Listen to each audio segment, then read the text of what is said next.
मनपूर्वक स्वागत आहे। अतिशय सुंदर अशी कविता तुम्हा सर्वांना बघून मला सुचलेली नाहीये, तेवढा मी हुशार नाहीये, पण शंकरचंद कराडेची आई ही कविता आपण सर्वांनी ऐकली ना? खूप सुंदर, अतिशय सुंदर अशी कविता आहे।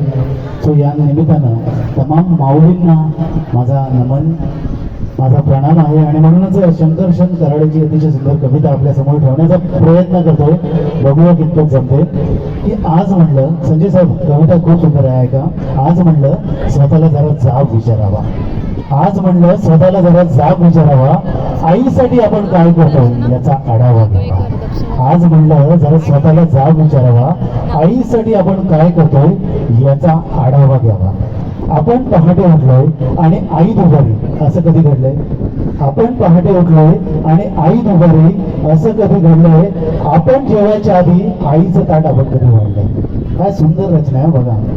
बरं तुम्ही घरी येताना विनाकारण आईसाठी काय आणता? बरं तुम्ही सांगा की तुमच्या स्वतःच्या आईचा फेवरेट कलर कोणता? तेव्हा आईला हवं ते मिळू दे अशी प्रार्थना कधी केली? पाहिलं का शेवटची आई कधी ऑनलाईन आली? तेव्हा आईला हवं ते मिळू दे अशी प्रार्थना कधी केली? पाहिलं का आई शेवटची कधी ऑनलाईन आली? तिच्या बर्थडेची पार्टी, तिच्या बर्थडेची पार्टी तिच्या मैत्रिणींना बोलवून आपण कधी देतो का? आणि तिने केलेला पसारा आपण कधी आवडतो का? तरीही बाळाला कोणी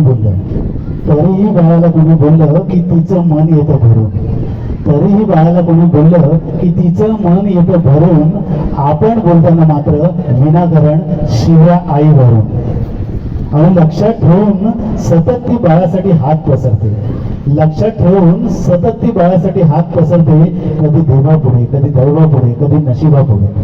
लक्षात ठेवून ती सतत बाळासाठी हात पसरते, फक्त स्वतःची मात्र दुपारची बुटीची गोळी विसरते। कारण सर्वस्व मुलांमध्ये गुंतलेलं असतं आईचं।